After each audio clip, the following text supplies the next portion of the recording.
Kaki Manga, j'espère que vous allez bien. Aujourd'hui on se retrouve dans une toute nouvelle vidéo et c'est une vidéo que moi j'avais super hâte de faire, c'est le bilan lecture du mois d'octobre.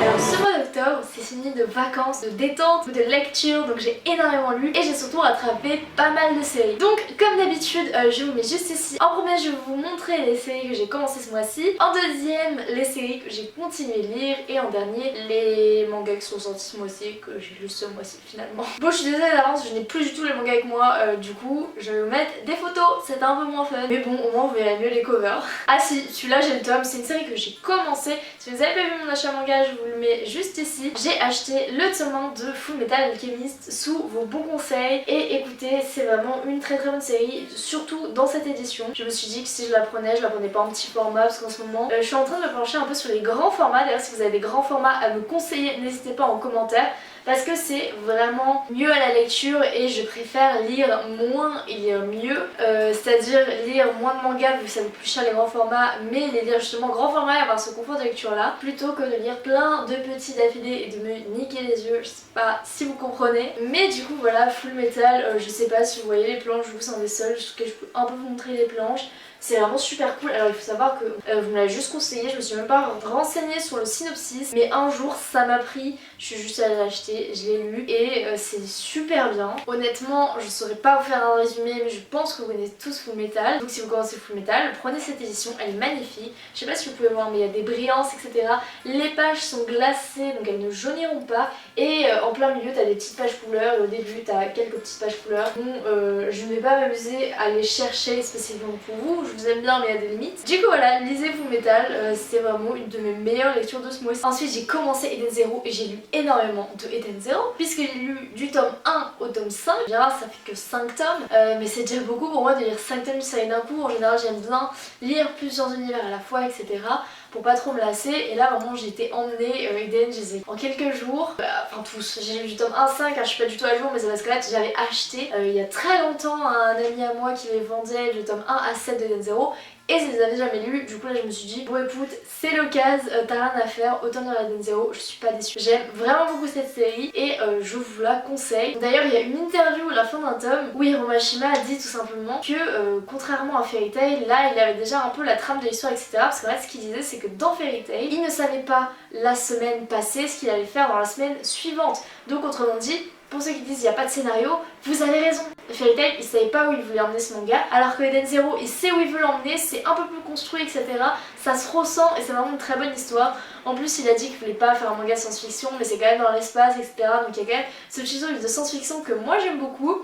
Donc personnellement, ceux qui crachent sur Eden Zero ou sur Hiromashima, je ne comprends pas. Eden Zero c'est vraiment un super shonen, du coup vous lisez Eden Zero. Ensuite, le dernier manga que j'ai commencé c'est Drafting Dragons. Alors ce manga, je vous avoue que là il y a pas mal de séries que j'ai achetées, enfin toutes les séries je me disais depuis un moment, oh non faut pas que j'en commence une nouvelle etc.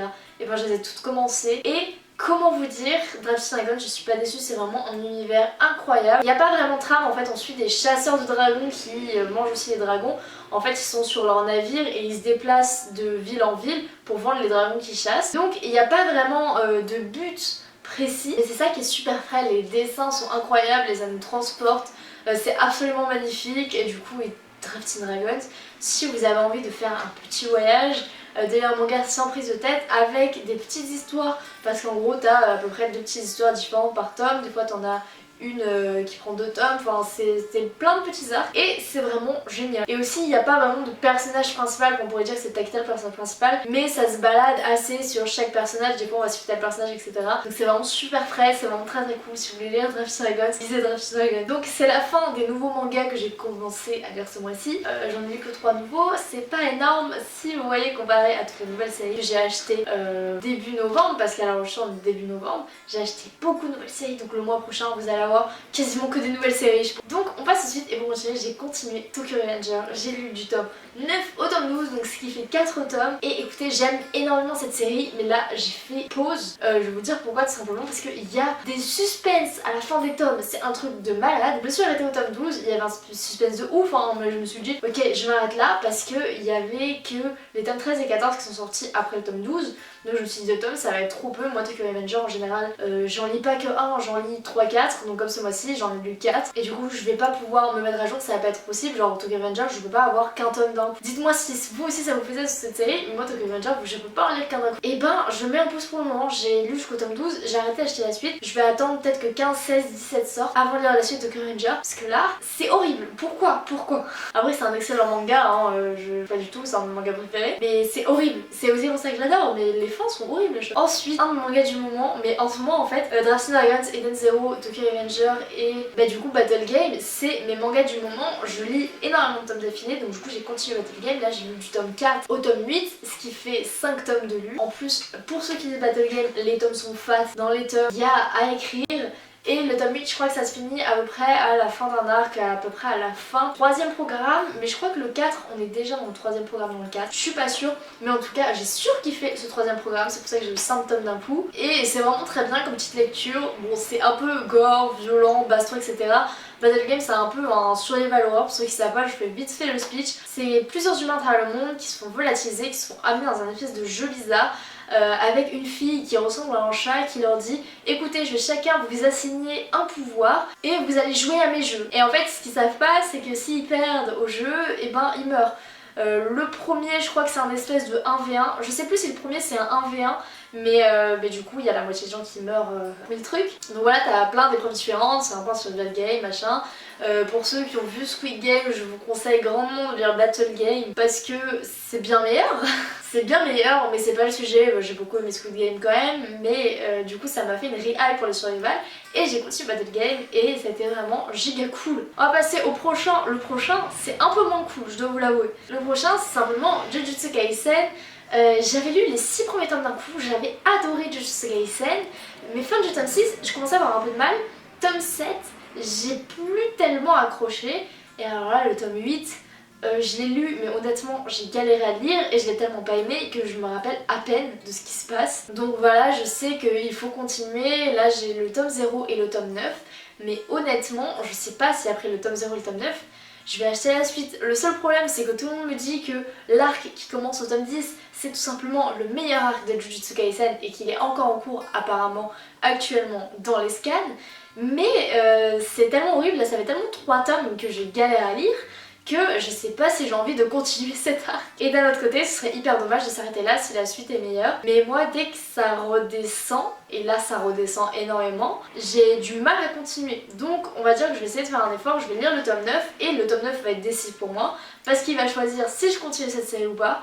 Mais du coup j'ai lu que le tome 8. Bon une note un peu plus positive, j'ai continué Arte, j'ai lu le tome 4 et le tome 5. C'est une série qui coûte assez cher donc je me procure que quand on me les offre ou alors quand je peux utiliser mon pass culture. Mais du coup voilà, j'ai lu que le tome 4 et le tome 5, c'est les 2 tomes que j'avais, c'est vraiment une super série. Arte comme je vous en ai déjà parlé 500 000 fois, c'est une série historique sur l'histoire d'une jeune femme qui habite à Venise à l'époque de la Renaissance et en fait qui adore dessiner et son rêve c'est de devenir peintre. Mais du coup pour une femme travailler c'est mal vu et être peintre encore plus parce que les assistants peintres c'était que des hommes et en plus des familles un peu bourgeoises parce que je sais que les meilleurs apprentis c'était pour ceux qui avaient le plus de moyens, les meilleurs apprentissages. Mais bref, vous vous en doutez, elle a réussi à devenir apprentie et on va suivre toute sa formation. Et là, là où j'en suis, à la fin du tome 5 ou fin du tome 4, je sais plus, elle a eu une immense opportunité pour sa carrière parce que bah oui, elle est douée. Si une femme réussit à devenir apprentie, c'est qu'elle est douée. Parce que il n'aurait pas accepté juste parce que c'est une femme, parce qu'il l'aurait refusé pour ça. D'ailleurs, ils sont énormément à l'avoir refusé juste parce que c'est une femme. Mais bref, les dessins sont incroyables, j'adore l'histoire, il y a de l'art. C'est vraiment très chill, donc je vous conseille Arte pour tous ceux qui aiment les mangas historiques. Bon du coup c'est fini, on va passer aux nouveautés, donc aux sorties du mois que j'ai lues. Et ouais c'est que le deuxième manga que j'ai en position, je sais c'est une horreur, j'avais que 2 mangas sur moi. Dans tous ceux que je vous ai parlé, j'en avais que 2 sur moi et ben lui c'est Blue Period. Alors j'ai mis un petit temps à lire Blue Period mais écoutez je suis super heureuse de l'avoir lu en fait tout simplement dans ce tome, il se passe des trucs. On est un peu moins axé sur la compétition, enfin si puisqu'on est en plein milieu justement de la compétition mais le personnage a une petite pause et on avance un peu plus sur la supposée histoire d'amour qu'il y a dans Blue Period. Et on fait une petite pause, il y a un peu des vacances, etc. Parce que pour ceux qui n'ont pas suivi, il passe le concours d'entrée dans le tome 4. Donc dans le tome 4, il commence à passer le concours d'entrée, il a passé la première épreuve. Là, on a les résultats de la première épreuve d'admission donc dans ce tome-ci. Donc on va voir un peu ceux qui ont été recalés, ceux qui ont réussi.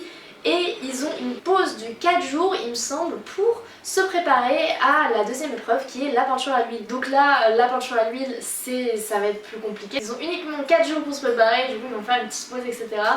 Donc voilà, c'était un méga bon tome, je vous conseille de toute façon, je vous conseille Blue Period. Ensuite, on va parler de Aoashi, le tome 4. Alors Aoashi, j'aime énormément ce manga, j'en ai beaucoup parlé, c'est un manga qui parle de foot, qui est assez réaliste, qui parle d'un jeune homme qui est passionné de foot, qui se fait repérer un jour quand il joue sur la plage. Et on lui dit bah écoute, viens passer les sélections pour faire partie de l'équipe junior, je crois que c'est, du Japon, et on verra bien ce que tu vaux et on va bien si t'es accepté. Et bon, après moi tout ce qui est technique de foot et tout, j'en ai un peu rien à faire comme j'ai déjà dit, mais le personnage est tellement attachant et le fait que ce soit une histoire authentique, par exemple je pense qu'avec son rival Blue Lock j'aurais eu du mal parce que c'est du foot mais avec des techniques et c'est pas vraiment le foot réel. Et vu que justement Aoashi c'est très ancré dans le réel, que en dehors du foot t'as toutes les problématiques réelles, etc. et que c'est réaliste en fait. C'est pour ça que ça me plaît parce que du foot pas réaliste, avec de la compétition bof. Du coup là le fait que le personnage soit attachant et qu'il a plein de petites péripéties, que c'est assez réaliste machin, bah écoutez, moi j'aime beaucoup, je suis très contente et j'adore ce tome, voilà, c'est vraiment un super tome. Et j'ai hâte d'avoir le tome 5, d'ailleurs j'ai hâte de lire le tome 5 parce qu'il est juste là, je l'ai acheté, il est sorti là début novembre. Donc j'ai très hâte de le lire et on s'attend à quelques matchs vu la couverture. Ensuite j'ai lu le tome 3 de Tetsuo Doberman. Alors pour ceux qui ne savent pas, Tetsuo Doberman c'est un super manga que personnellement je surkiffe et que j'ai la haine parce qu'il est justement fini en 3 tomes. Donc là c'était le dernier tome. Et que dire de ce dernier tome sans spoil? Il est incroyable mais j'ai l'impression que le tome 3 c'était la fin de l'introduction. J'ai l'impression que là il y allait encore avoir 15 tomes derrière. Et ça se finit en 2 chapitres. Donc je pense que sa série a été annulée, c'est pour ça que ça se finit comme ça. Honnêtement, pour une fin en 2 chapitres, je trouve que c'est une très belle fin. C'était certes très rapide, mais pour une fin en 2 chapitres, encore une fois, c'est une très belle fin. Après, moi je m'attendais encore à avoir 15 tomes derrière, donc je suis très déçue que ça se finisse, mais pas déçue de l'histoire, parce que pour le peu de tomes qu'il avait, c'était vraiment un très bon titre, donc je vous le conseille. Ensuite, The Quintessential Quintuplet, j'ai rattrapé mon retard dans la lecture, parce que j'avais toujours pas lu le tome 10 qui était sorti en août. Du coup j'ai lu le tome 10 et 11 et j'avais un peu du mal avec le tome 10, on va dire que j'avais du mal à me remettre dans la lecture, je me suis repris à 4 fois pour le commencer. Mais le tome 11, ça allait tout seul, c'était vraiment très bien. Mais en fait, je pense que c'est plutôt moi, en fait j'ai du mal à me mettre à la lecture de The Quintessential Quintuplet, tout simplement parce que c'est bientôt fini, c'est fini en 14 tomes et là j'ai lu le tome 10 et 11.